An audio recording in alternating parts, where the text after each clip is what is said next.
Hello and welcome to Fear Feed. Today we delve into the chilling tale of Whispers in the Pines, a romantic getaway that transforms into a descent into a psychological nightmare. Witness as a malevolent entity preys on fear, blurring the lines of reality and threatening to consume everything. Now before we jump into today's story, please hit that like button and subscribe to the channel, as it helps get this story out to more people and for this channel to grow. I thank you very much. Now let's jump into it. Chapter 1. A Deceptive Calm. The crunch of the gravel under the truck's tires was a satisfying sound. We finally made it. The cabin looked just like the photos Clare had gushed over, a rustic haven of weathered wood and stone, nestled deep within the towering pines. It promised a genuine escape from the city life. "It's perfect, Mark," Clare gasped, her breath misting in the crisp autumn air. The scent of the pine and damp earth was rich and clean. For her, it was love at first sight. For me, it was a chance to see her happy, to unwind. The silence was profound, the kind you only get miles away from anywhere. Clare was immediately enchanted, her laughter echoing lightly through the trees as she skipped ahead, a bright splash of color against the muted forest. I watched her reach out to touch the rough bark of a pine, her face lit by the golden sunlight filtering through the canopy. I made a point to remember that moment, her pure joy. We spent the next hour unpacking and settling into our temporary home. The cabin, though small, was cozy and well equipped. We got a fire going in the stone fireplace, and soon its crackling warmth chased away the encroaching dusk and the evening chill. We opened a bottle of wine, and our laughter mingled with the sound of the fire. It was everything we'd hoped for, the perfect start to a romantic getaway. But as true darkness enveloped the cabin, the comforting sounds of the forest began to change. Later that evening, a distant mournful howl echoed through the trees. I saw Clare flinch, an involuntary shiver running down her spine. "Just a coyote," I said, trying to sound reassuring, though the sound was undeniably eerie. I didn't voice it then, but a subtle, almost imperceptible shift occurred in the atmosphere, the kind of stillness that makes you wonder if you're being watched. Much later, as we lay in bed, the silence of the forest pressed in, heavy and profound. I could hear Clare's breathing grow shallow and uneven beside me. "Mark," she whispered, her voice trembling slightly. "I don't like this place. Something feels off." I was half asleep and mumbled some reassurance, my hand reaching out to comfort her. But even as I tried to soothe her fears, a knot of disquiet began to tighten in my own stomach. Her unease was contagious, or perhaps it was tapping into something I hadn't consciously acknowledged. I started to notice a low hum, almost imperceptible at first, something I felt more as a vibration in my ears than an actual sound. The air in the room seemed to grow colder, a chill that had nothing to do with the dying fire. It was hours later when a low, insistent scratching at the cabin door jolted me fully awake. My heart hammered against my ribs. I crept to the door and peered through the peephole. Nothing but the dark, silent trees met my gaze. But as I turned away, my eyes adjusted to the oppressive darkness of the cabin. A faint glint on the doorframe caught my attention. There, freshly gouged in the wood, as if by sharp claws, was a complex glyph, a symbol unlike anything I had ever seen before. It seemed to almost absorb the minimal light, hinting at a deeper, more sinister meaning to our isolated retreat, a meaning that was now, literally, chillingly etched into our sanctuary. Chapter 2. The First Cracks. The image of that strange glyph on the door haunted what little sleep I got.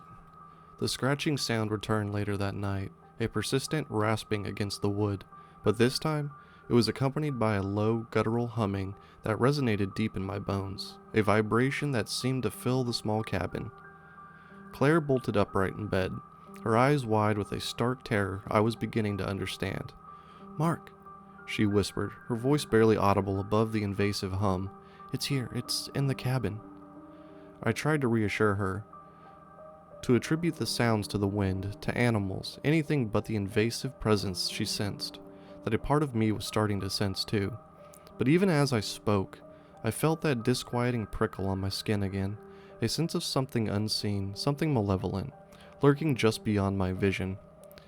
Its attention fixed on us, The humming intensified, vibrating through the floorboards, seemed to emanate from the very timbers of the cabin itself, as if the house was alive and vocalizing its displeasure. Claire's nights became a battleground. She described suffocating darkness in her dreams, fleeting glimpses of grotesque shadowy figures, their forms shifting and indistinct.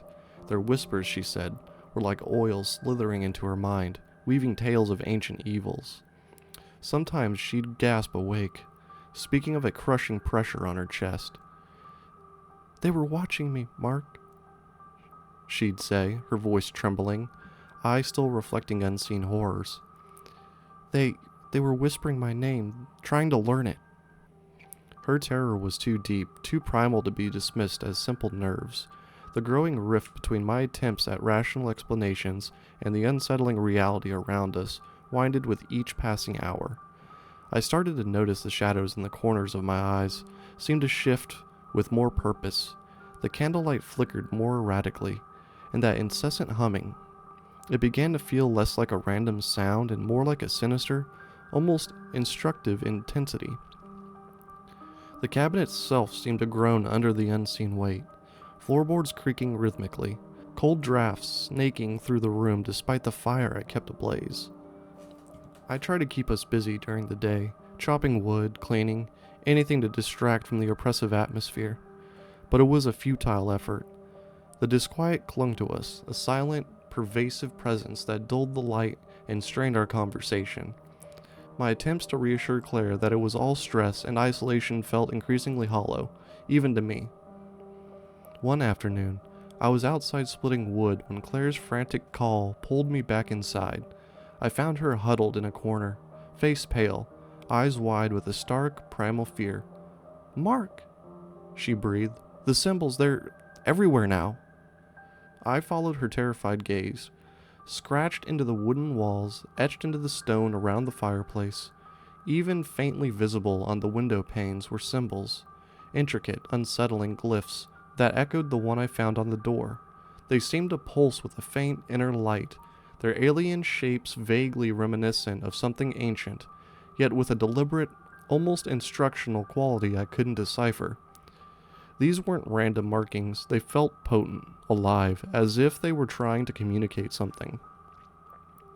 That night, the whispers intensified. They weren't distant anymore, carried on the wind. They were close, intimate, menacing, seeming to weave themselves into the very fabric of the cabin. The language was unknown, yet I felt its meaning deep in my bones. A meaning that was trying to teach me something horrific. Claire cowered, her body shaking uncontrollably, and I felt a terrifying wave of powerlessness.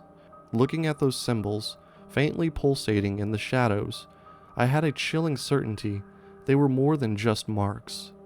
They were a gateway, or perhaps a lesson, from something ancient and utterly terrifying. Our romantic retreat had become a desperate struggle. The whispers grew clearer, more menacing, as if an unseen teacher was growing impatient. Even the crackling fires seemed to hiss with an unsettling awareness. The next morning, the humming was relentless. Claire could barely speak, sometimes mouthing words that didn't seem to be her own. I couldn't deny it any longer. I felt it too. The cold, the weight, the pervasive sense of malevolence. We weren't just trapped in a cabin, but in a terrifying reality that blurred the lines between waking and sleeping. Caught in a web of ancient evil, the chilling truth settled in. We weren't simply alone, but hunted, or perhaps selected, by something beyond my comprehension, something that seemed to be feeding off our fear. Chapter 3. Strange Occurrences.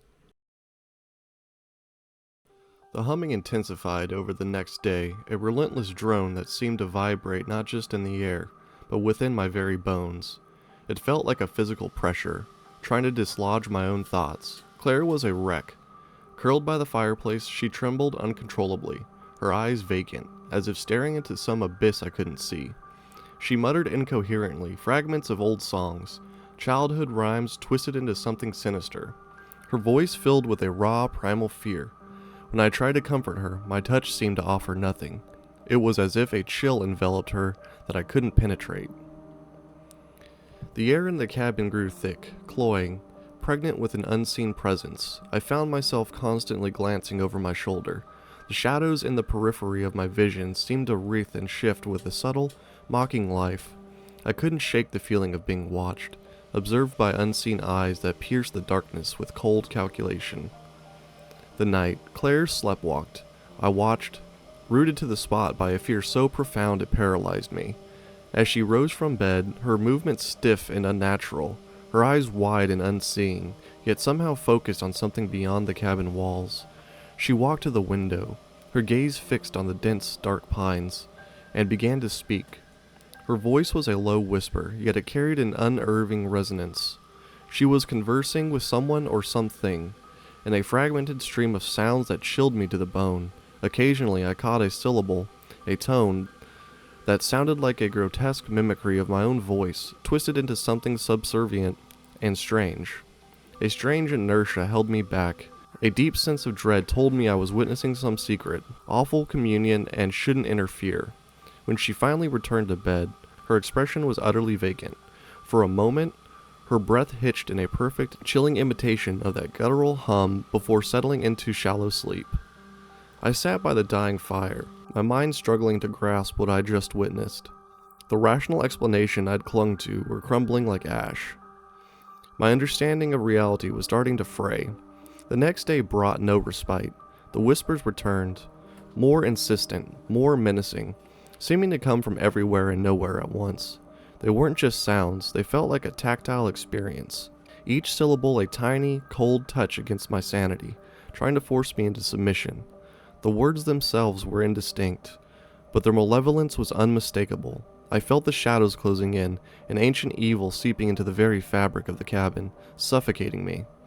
The humming persisted, a low, guttural drone that resonated deep in my chest. A constant reminder of the unseen presence that held us captive. The cabin, once our haven, became a cage. I tried to distract myself with chores, chopping wood, anything to impose order on the chaos, but each action only underscored my growing helplessness.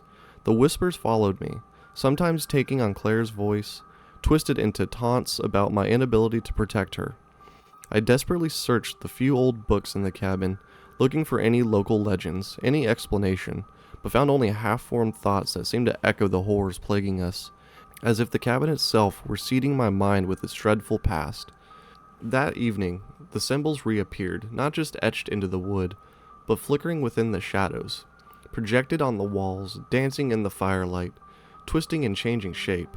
They pulsed with an inner light, morphing into grotesque forms before my eyes, no longer static but alive, animated by a malevolent energy that both fascinated and terrified me. I tried to rationalize it as a trick of the light, a stress-induced hallucination, but deep down, I knew better. These were portals to something ancient and terrifying, something that watched us, waited. As one symbol seemed to briefly clarify, I could have sworn I saw an eye staring back from within its depths. The whispers intensified further, becoming clear, distinct voices, speaking in a language I didn't know, but understood on a primal, terrifying level. They were warnings, threats, invitations to an abyss. They spoke of sacrifice and pain, of being emptied and refilled, of an ancient power and an ancient darkness. My sanity frayed as the reality of our situation fully dawned. We were caught in a horrifying dance with a power far older and more terrifying than I could comprehend. The cabin was a conduit for this unseen malevolence, an evil that seemed to feed on our fear, an evil that seemed to be instructing us in its ways. The hum became a deafening roar in my head, a constant pulsating pressure. I looked at Clare. Her face was pale and drawn, her eyes locked on something beyond my sight. She trembled uncontrollably, her own voice now just a faint echo beneath the rising cadence of the hum. She was sinking, being consumed. I knew with chilling certainty that our only hope was to escape, but escape seemed an impossible dream, swallowed by the oppressive darkness and the suffocating, instructive whispers of the pines. The whispers were winning, the darkness was closing in. Chapter 4. Cryptic Warnings. The next morning, a pale sun did little to dispel the oppressive atmosphere. I knew I had to understand what we were up against, to find something more than just fear to fight with. The humming was a constant, unsettling drone in the air as I ventured outside the cabin. It didn't take long to find them. Etched into the ancient bark of a towering pine just beyond the cabin's edge were more of these symbols. They were intricate, interwoven, and seemed to radiate a strange, almost predatory energy, pulsing with a faint, sickly inner light, as if breathing with the forest itself, or with a damned hum. One, a swirling vortex of lines, seemed to pull at my gaze, and for a nauseating moment, I felt like it wasn't just lines on bark, but an opening, threatening to draw my very thoughts into its core.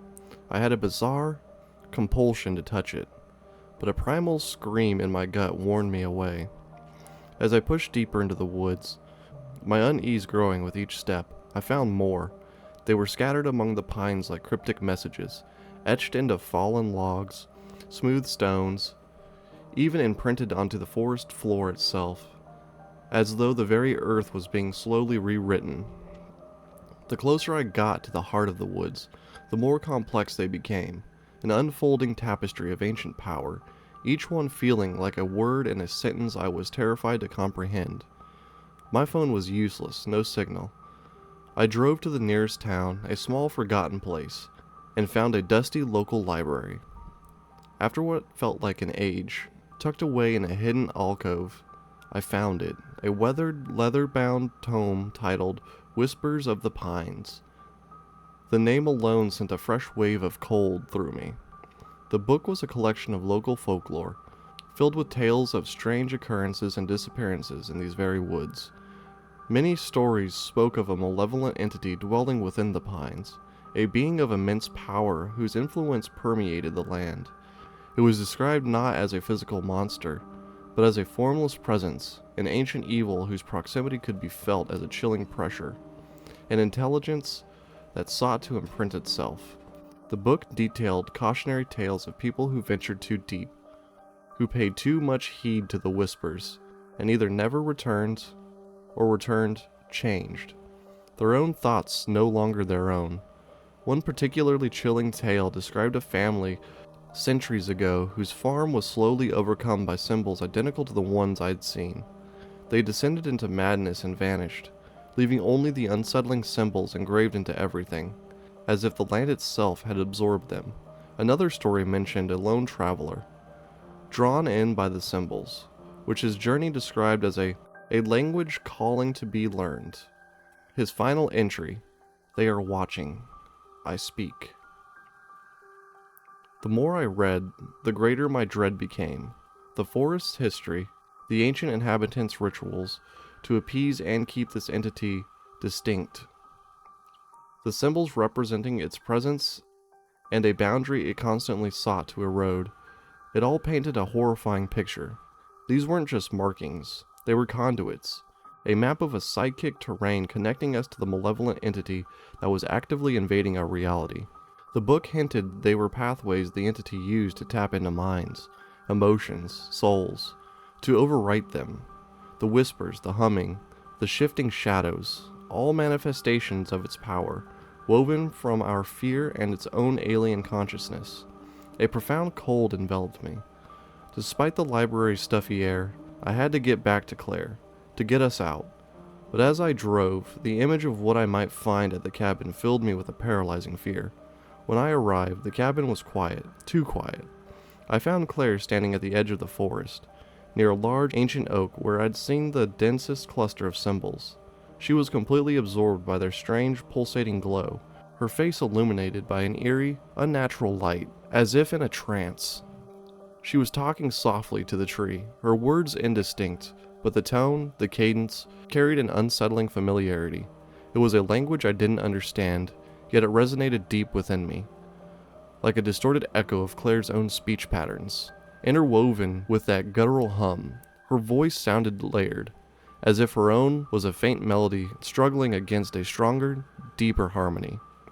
A chilling premonition washed over me. The malevolence wasn't just in the woods. It was now firmly within Clare, speaking with a borrowed tongue. It had infiltrated our sanctuary, our minds, and it was claiming her piece by piece. The whispers had become a symphony of dread, and the darkness was no longer simply outside. It was beginning to consume us from within. Escape felt like a faint dream, lost in the deafening roar of this ancient entity, a terror that fed on our despair and sought to make us part of its horrifying chorus. Chapter 5. Growing Fear and Paranoia. The days that followed my trip to the library became a descent into a chilling abyss. Clare, once so vibrant, was a shadow of her former self. Her eyes held a haunted, distant look, and her laughter was replaced by a low, unsettling hum that seemed to harmonize with the persistent drone permeating the forest, as if she were being tuned to its horrifying frequency. She would sit for hours, staring into the dense woods, her face pale and drawn, whispering words I couldn't understand, yet that sent shivers down my spine, fragments of what sounded like instructions, or answers to unheard questions, spoken in a voice that was hers, yet disturbingly flat and devoid of her usual warmth. Her nightmares grew more vivid, filled with grotesque imagery that left her exhausted and trembling, sometimes waking with a scream and a single alien-sounding syllable on her lips. My own rationalizations were crumbling under the weight of it all. The humming intensified, seeming to weave its way into my thoughts, blurring the line between what was real and what might be hallucination. Objects would shift, a book sliding from a shelf, a chair scraping slowly across the room when my back was turned. Shadows flickered at the edge of my vision, shapes that seemed to wreath and distort before vanishing. I was constantly scanning our surroundings, every rustle of leaves, every snap of a twig, sending a fresh wave of anxiety through me. A romantic escape had transformed into a suffocating prison. The idyllic cabin was now a cage trapping us in a nightmare. The symbols continued to appear, as if multiplying, spreading like a creeping vine throughout the forest and now subtly within the cabin itself. A faint tracery on a dusty window pane, a pattern in the wood grain that seemed to shift and form one of the glyphs when I wasn't looking directly at it. I couldn't shake the feeling of being watched, scrutinized with an unnerving patience. My nerves were frayed. The growing fear was tearing us apart. Claire's increasingly erratic behavior fueled my anxieties. She'd lash out with unexpected anger over trivial things, her words sometimes sharp and foreign-sounding, then withdraw into long silences, her eyes holding a distant, unreadable expression, as if a part of her had already been replaced by something colder. My attempts to comfort her were often met with resistance, or worse, a blank stare that didn't seem to recognize me. I felt like I was losing my own mind, wondering if I, too, was succumbing to the forest's insidious influence, if the strange, intrusive thought that echoed the entity's alien logic were becoming my own. My sleep was restless, filled with unsettling dreams that mirrored Claire's, often waking with a gasp, convinced I heard a whisper directly in my ear, or the chilling sound of something moving just beyond the walls. One evening, as the dusk cast long, distorted shadows, I found Claire sitting on the porch, her eyes fixed on the same ancient pine tree where I'd seen her before. She was humming softly, the tune a perfect, disturbing match to the drone that had haunted us for days. As I approached, she didn't react, her gaze unwavering, her face devoid of emotion. A prickling sensation ran over my skin. I reached out to touch her shoulder, but she flinched. Her eyes snapped towards me with an unexpected ferocity that wasn't hers. Her voice, when she spoke, was hollow, yet eerily familiar in its stolen cadence. "They're speaking to me," she whispered, her voice barely audible but carrying an unnatural resonance. "They're showing me things. Their world. What I will become." A flicker of something, was it fear or a horrifying acceptance, crossed her face before it smoothed into vacancy again.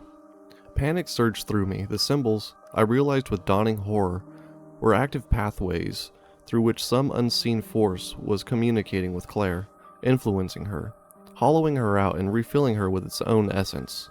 I tried to reason with her, to pull her back, but my words had no effect. She was lost to a world of whispers and alien visions, a world that was methodically stealing her away from me. The feeling of being trapped intensified. The forest, our once idyllic sanctuary, was now a menacing prison, its silent sentinels observing our every move, our every fear, as if gauging our progress. The shadows seemed to deepen, the whispers to grow louder. My notes from Whispers in the Pines offered only chilling accounts of how this entity assimilated its victims. We were trapped in a psychic battle, our minds vulnerable, our wills being tested by a power that seemed to want to teach us its own terrifying reality. The subtle signs escalated. The whispers became clearer, taking on the form of voices, sometimes mine, sometimes hers, sometimes voices I didn't recognize, all filled with veiled threats and promises of a twisted unity with the ancient forest.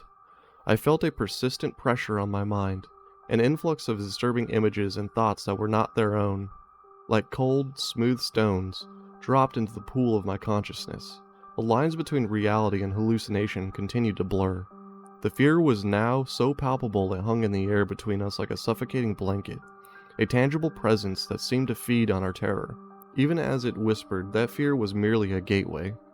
Our fight for survival wasn't just physical. It was a relentless battle against an encroaching paranoia that threatened to unravel our minds, our sanity, and what was left of our love. Escape seemed an impossible dream, lost in the chilling, instructive whispers of the pines. Chapter 6. Investigation and Discovery. A desperate need for more answers, for something tangible to fight or at least understand, gnawed at me. The unsettling details from Whispers of the Pines echoed in my mind, compelling me to search the cabin itself for any sign that it shared the grim history mentioned in that cursed book. I scoured every forgotten corner, my hands brushing against cobwebs and the cold, silent wood. Under a loose floorboard beneath a rickety bed in the small secondary bedroom, I unearthed a small, water-stained wooden box. Inside, instead of a relic, I found a collection of brittle yellowed papers, a makeshift journal. Its ink faded, penned by someone who had lived here before us. The early entry spoke of peace, a love for these woods. But as I read on, the handwriting grew more erratic, more desperate. It detailed strange sounds, the oppressive feeling of being watched, and the appearance of unsettling symbols identical to those now plaguing us. The writer described a creepy dread, a loss of their own thoughts, and a voice, not their own, beginning to whisper from within. The final pages were an almost indecipherable, mad scrawl of repeated symbols and broken phrases.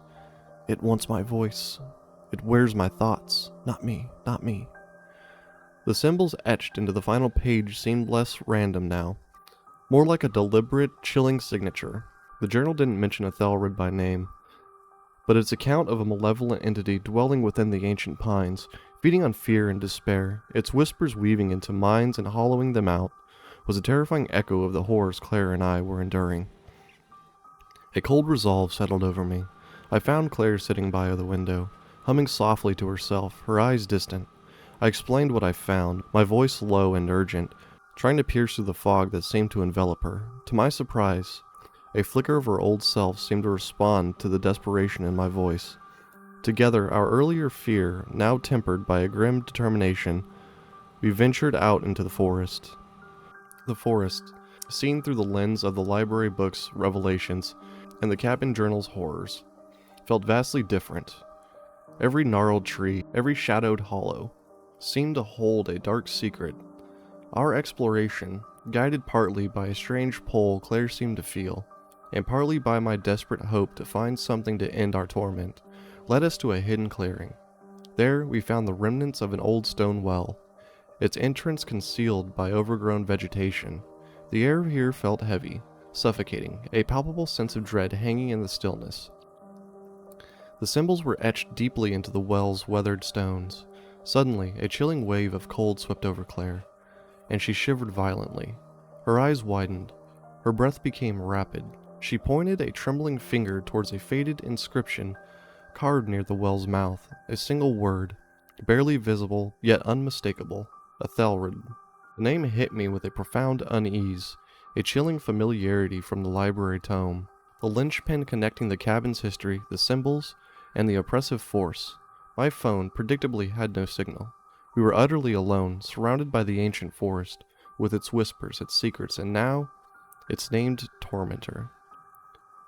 Around the well, we found a network of barely discernible paths snaking deeper into the woods, a deliberate, labyrinthine design.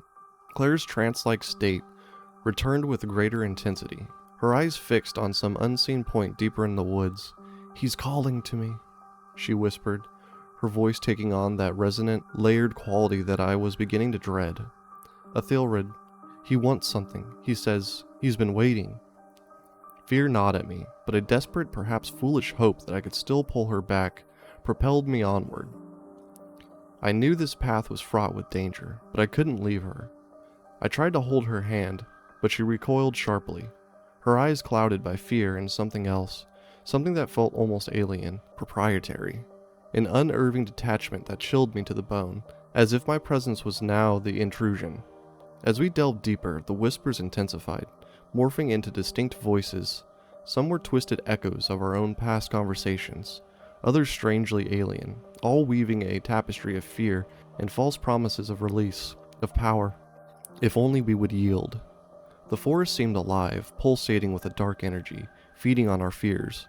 We stumbled upon a crumbled stone structure, an ancient altar perhaps, its surface adorned with the same unsettling symbols, these ones growing with more vibrant, hungry light.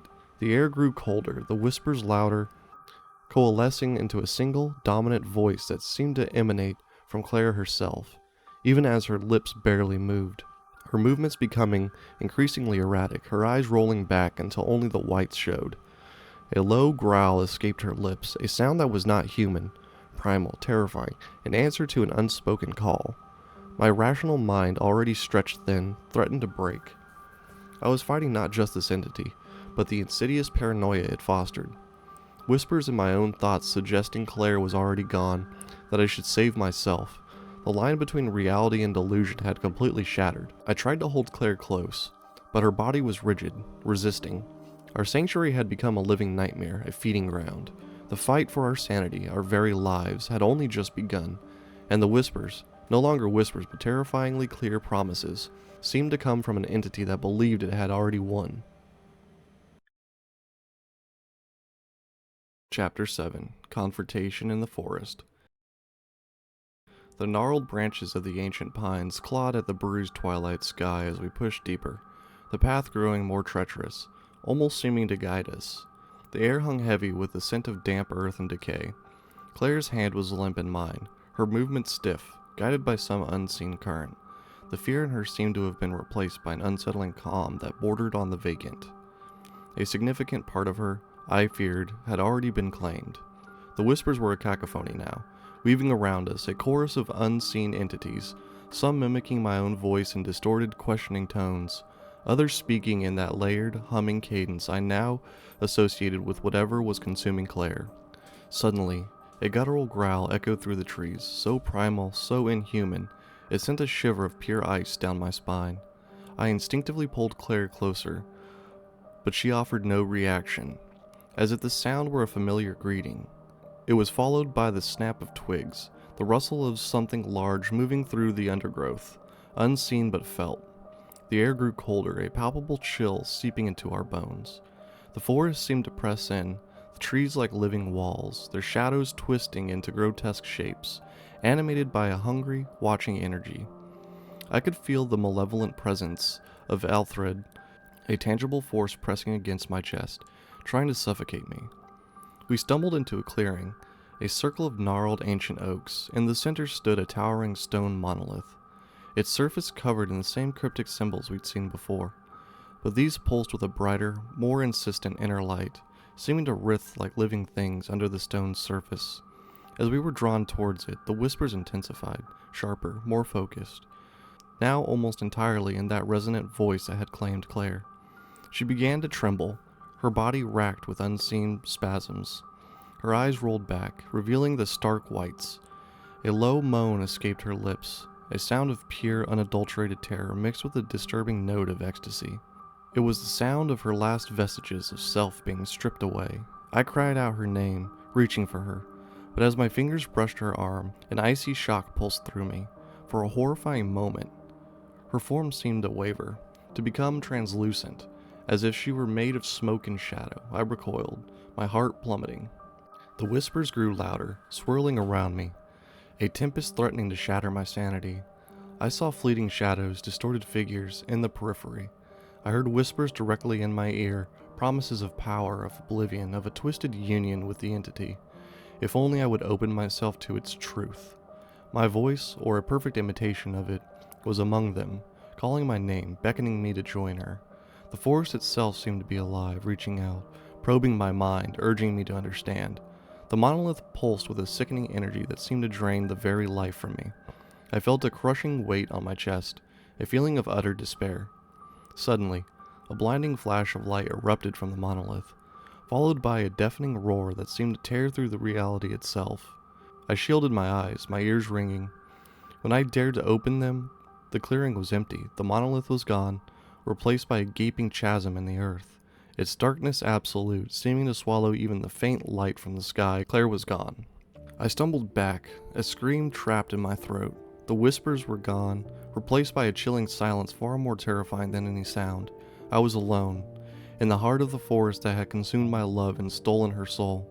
The crushing weight of my failure, the bitter taste of defeat, Aethelred had achieved its aim. I began to run blindly, desperately, away from the chasm, away from the accursed clearing, back towards where I prayed the cabin lay. The fading light was swallowed by the blackness of the trees, leaving only the chilling silence of the ancient pines to fill the void where Clare had been. My fight for my own survival had just begun. The retreat was frantic. Every snapping twig sounded like a death knell.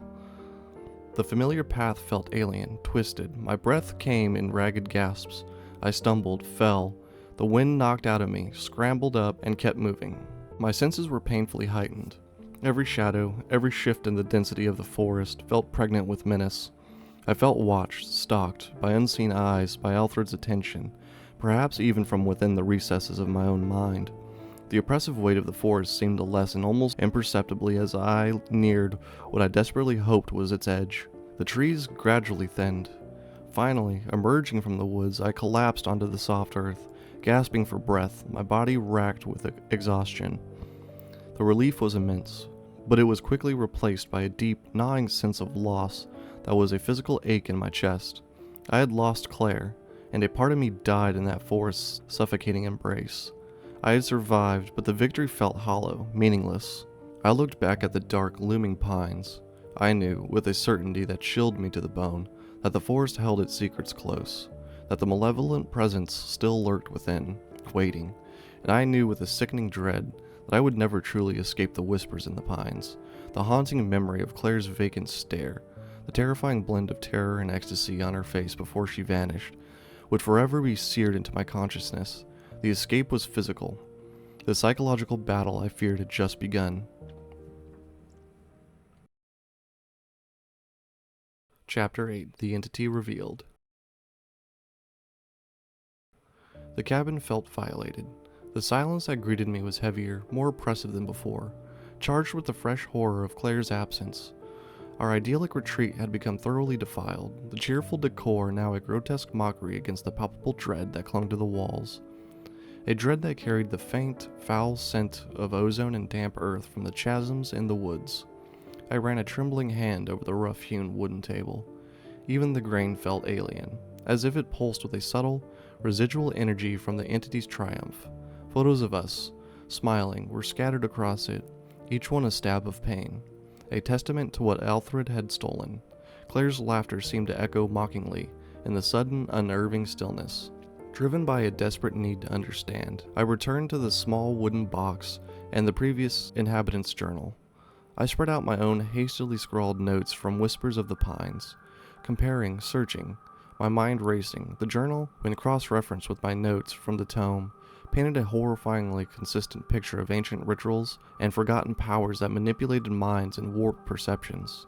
My notes on Aethelred described it as a creature of immense power, whose whispers could drive individuals to madness, whose touch could erode and steal the soul itself. The texts spoke of a hunger for consciousness, its insatiable need to feed on the essence of humanity, leaving behind empty husks, or worse, vessels animated by its own alien awareness. A cold dread settled deep within me. This thing was far more powerful, far more insidious and methodical than I could ever imagine. The escalating whispers, the tailored hallucinations, the way it seemingly studied and then mimicked us. It had been a slow, systematic dismantling of our reality, a relentless assault on our minds and our bond. My notes even hinted at obscure rituals to counter its influence, involving symbols and sacrifices, but the details were fragmented, dangerous. The idea of sacrificing anything more, especially after losing Clare, filled me with revulsion. The combined text described Aethelred as a multifaceted entity, a malevolent force woven into the very fabric of the forest. It wasn't merely a ghost or a demon. It was something ancient, something that predated humanity, that had fed on human fear, despair, and consciousness for eons. The forest itself seemed to be its vessel, its physical manifestation. It existed within the rustling leaves, the gnarled branches, the shadows that stretched like accusing fingers. It was a sentient entity, capable of profound manipulation, able to twist reality to suit its own malevolent purpose. Was I losing my mind? Was this all some elaborate hallucination born of grief and terror? But the cold, hard facts screamed otherwise. Clare was gone, the symbols were real, the journal in my hands was real, the chasm in the woods was real. As darkness began to fall that night, the forest outside seemed to come alive, trees looming like sinister figures. And then the whispers began again, faint at first, then growing louder, closer, more menacing, seeming to emanate from the very walls of the cabin around me. They wove through the air, penetrating my very being, slithering into my mind, playing on my deepest fears, my grief. This time, they formed words, phrases, taunts, promises, threats. It was Aethelred's voice, that layered, resonant hum I'd heard through Clare, now speaking directly to me. It spoke of Clare, of her fate, of her being part of it now. It promised me power, an end to my pain, a twisted union with itself, a chance to be with Clare again, in some new, enlightened form, if only I submitted, if I understood. It would offer me a way to escape the crushing weight of my despair, to let go of my fragile human self. I clutched my head, my sanity a fraying rope, resisting with every last vestige of my will, with my love for the real Clare. Yielding meant complete annihilation, the ultimate surrender. It was a titanic struggle against the overwhelming power of this ancient entity, against the seductive pole of darkness that promised an end to suffering. I spent the night fighting back its whispers, the horrific images it projected into my mind, images of Clare. Sometimes as she was, pleading with me to join her, sometimes as a monstrous part of the forest itself. I fought the constant feeling of being watched, of my own thoughts being invaded and subtly altered.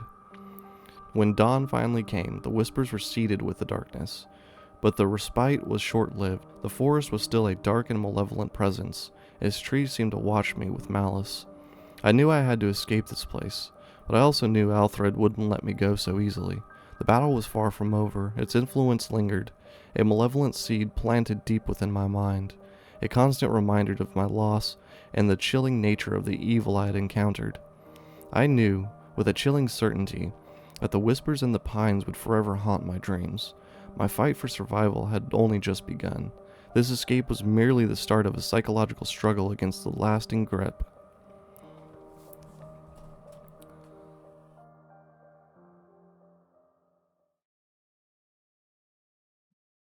Chapter 9. Desperate Fight for Survival.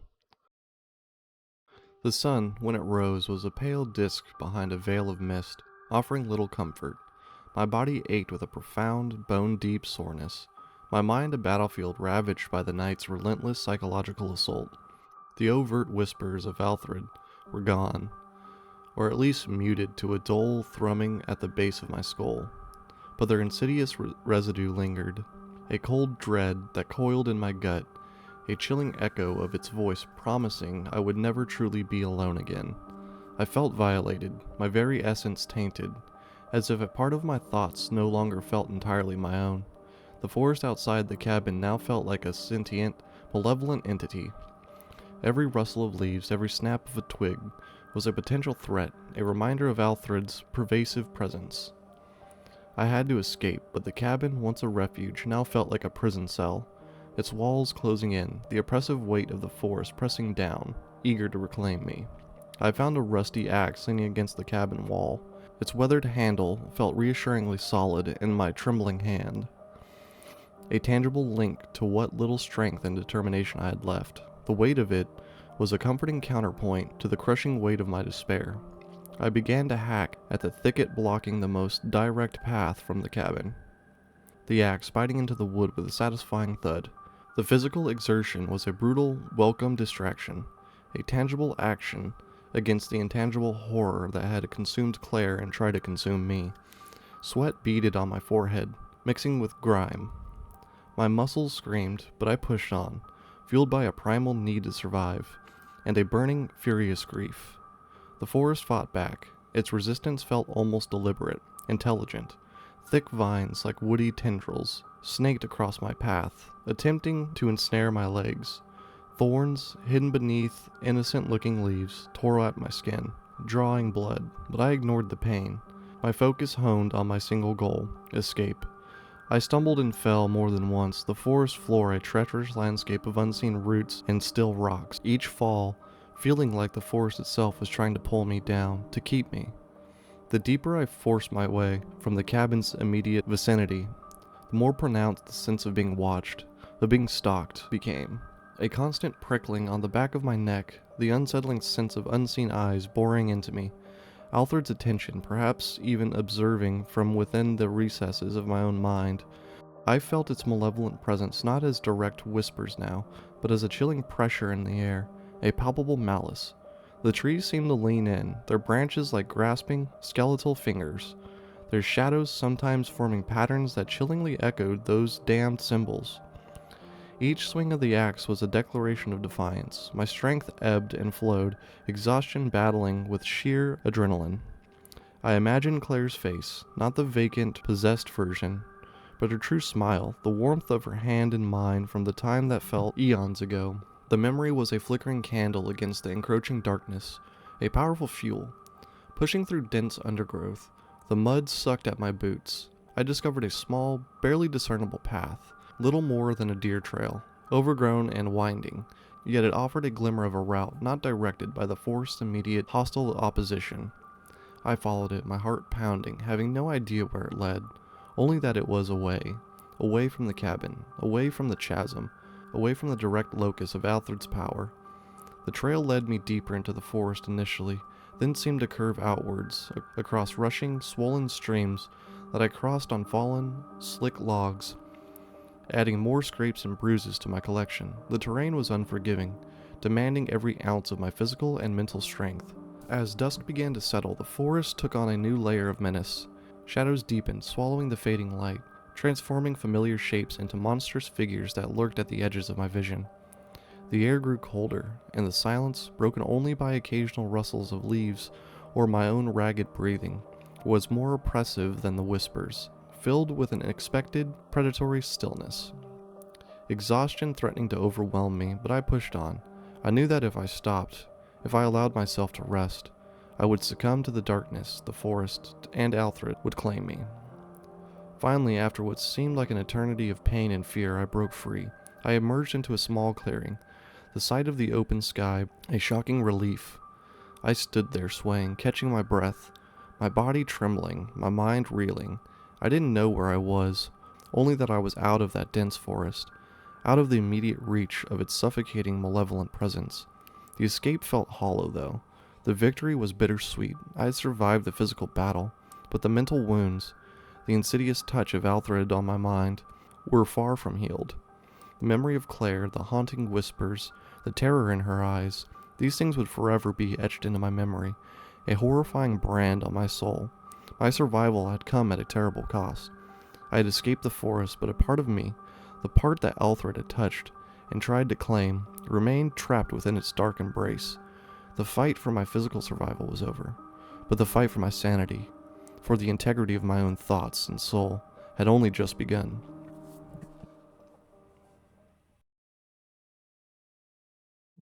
Chapter 10: Escape and Aftermath. The clearing I'd stumbled into offered no real comfort, just a stark, desolate expanse under the bruised twilight sky that mirrored the ravaged landscape of my mind.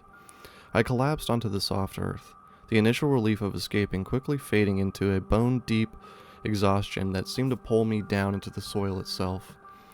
My body screamed in protest, every muscle a throbbing testament to the ordeal.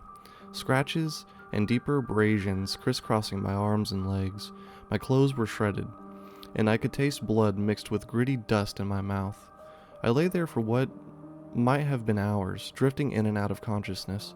The silence was profound, a stark contrast to the relentless whispers and the psychic roar that had haunted me.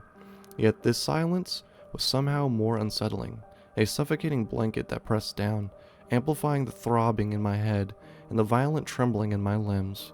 It felt like a listening silence, as if Aethelred, now a parasitic thought form, latched onto my psyche, was quietly observing my every sensation, gauging my despair. The absence of its overt whispers wasn't deliverance. It was a sinister quietude that suggested the entity was merely dormant within me, or perhaps simply content, for now, to watch me suffer. Eventually I pushed myself to a sitting position, my body groaning.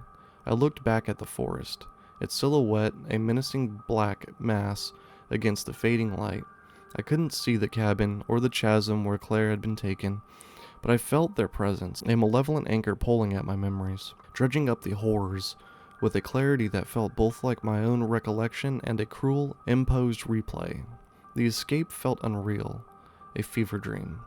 My pockets yielded a nearly empty water bottle, a few crumbs of a granola bar, and my small, battered knife. All that remained of our once carefully planned romantic getaway. The last few drops of water were a meager comfort. My body cried out for nourishment, a stark contrast to the cancerous emptiness that gnawed at my soul, an emptiness Aethelred seemed determined to fill with his own presence. I rose shakily to my feet, my legs unsteady.